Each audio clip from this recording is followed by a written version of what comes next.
ঢাকা চিড়িয়াখানা আমাকে যদি সারা বাংলাদেশের মধ্যে সবচেয়ে প্রিয় একটা জায়গা সিলেক্ট করতে বলা হয়, তাহলে আমি অবশ্যই লিস্টের প্রথমেই রাখব ঢাকা চিড়িয়াখানার নাম।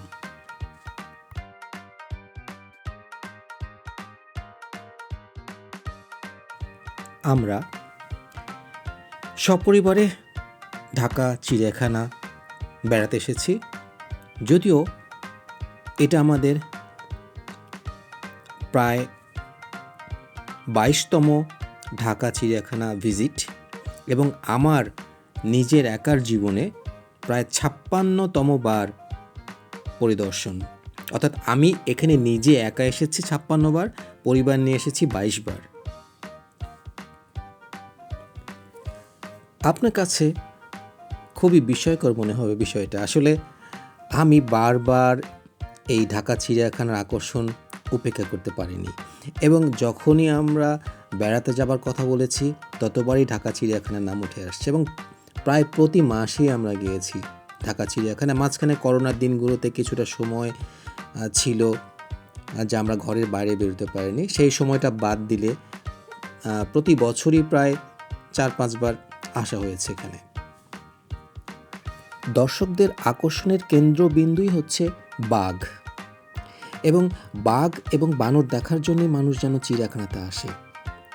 কিন্তু আমার কাছে খুব কষ্ট লাগে এই বাঘ বা অন্যান্য পাখিগুলোকে যেভাবে বন্দি করে রাখা হয়, তাদেরকে পরিবেশটাও ওইভাবে দেওয়া হয় না। আমার মনে হয় যে তাদেরকে খাওয়া দাওয়াও ঠিকমতো দেওয়া হয় না। বাঘগুলো যেন দর্শকদের মনোরঞ্জন করতে পারে, সেজন্য বাঘের খাঁচার দরজাগুলোও বন্ধ করে রাখা হয় বাইরে থেকে, যেন তারা ভিতরে যেতে না পারে। এটা আসলে খুবই কষ্টদায়ক এবং অমানবিক একটা ব্যাপার। আমি বানরদের খুব পছন্দ করি। যেমন এই ছোট্ট বাচ্চা বানরটা বাদাম খাওয়ার জন্য হাত বের করে রেখেছে। দর্শকদের কাছে সে চাচ্ছে যে আমাকে একটা বাদাম দাও।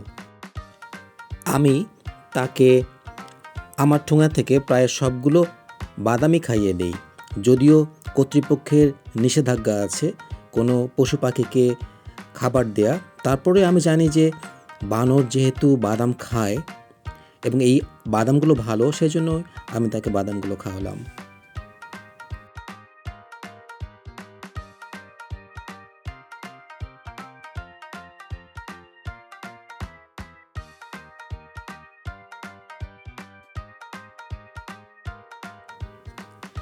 ঢাকা চিড়িয়াখানার সবচেয়ে বড় পাখি অস্ট্রিচ বা উট পাখি, এমু এবং ময়ূর। তবে ময়ূর খুবই সুন্দর দেখতে, বিশেষ করে পুরুষ ময়ূরগুলো। এরা যখন পেখম তুলে ধরে তখন আসলে দৃশ্যটা অন্যরকম হয়ে যায়। এখন আমরা যে ময়ূরগুলোকে দেখছি এরা পেখম মেলেনি, এদেরকে সাধারণ পাখির মতো মনে হচ্ছে। দেখুন কি বিশাল পেখম রয়েছে এদের। এরা মেঘ দেখলে পেখম খুলে ধরে। যদিও আজকের আকাশ অনেকটা মেঘলা, তারপরেও এদেরকে আমরা ওইভাবে নাচতে দেখিনি।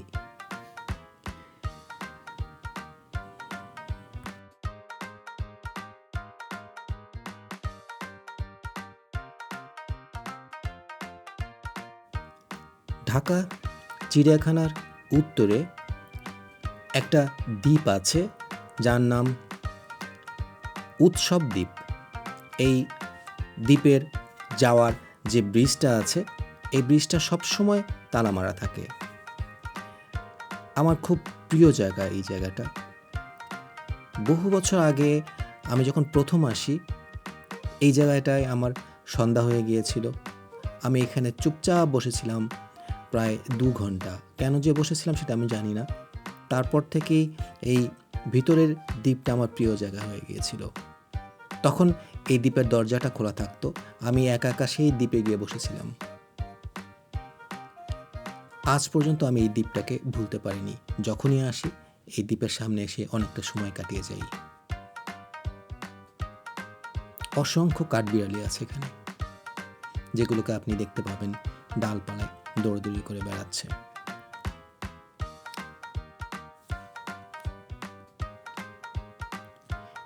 এর সাথেই রয়েছে জলহস্তির একটা জায়গা, বিশাল একটা পানি জাতীয় জায়গা আছে, সেখানে তারা ডোবাডুবি করে। এই খাঁচাটা পাখিদের জন্য বানানো হয়েছে। আগে প্রচুর পাখি ছিল, এখন দেখা যাচ্ছে বেশিরভাগ খাঁচাতেই শুধু কবুতর আছে, আর কোনো পাখি নেই।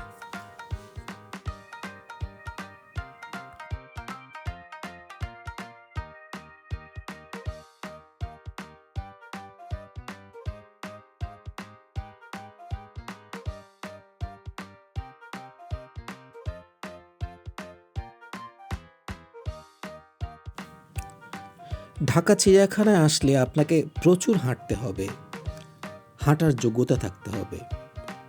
আপনার হাঁটতে হাঁটতে পা ব্যথা হয়ে যাবে, ব্যথা হয়ে গেলে আপনি বসারও যথেষ্ট জায়গা পাবেন।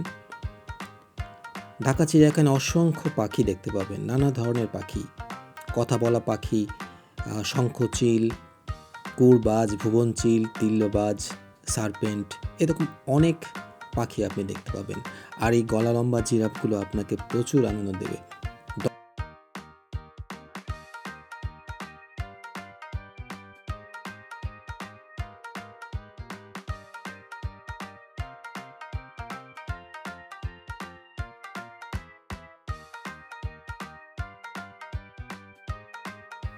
চিড়িয়াখানার ভেতর ছোট একটা শিশু পার্ক পাবেন, যেখানে টয় ট্রেন এবং একটা মেরিগো রাউন্ড আছে। তবে আমার কথাটা হলো, এই চিড়িয়াখানার ভেতরে আসলে শিশু পার্ক দেওয়াটাই উচিত হয়নি। এর ফলে চিড়িয়াখানার মূল আকর্ষণটাই নষ্ট হয়ে গেছে।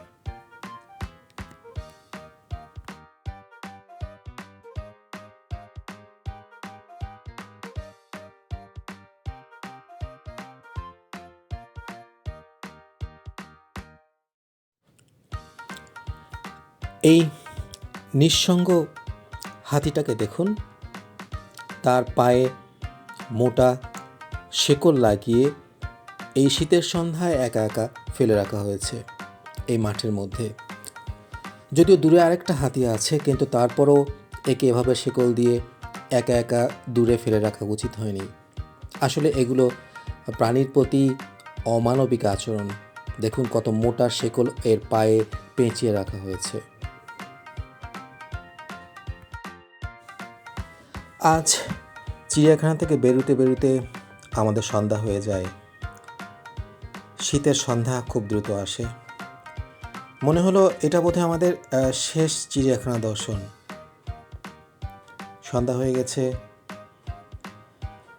আমরা বেরিয়ে এলাম বাইরে, চিড়িয়াখানার বাইরে। খুব খারাপ লাগছিল ছেড়ে যেতে, তারপরও হাতে তেমন সময় ছিল না বলে বেরিয়ে আসা।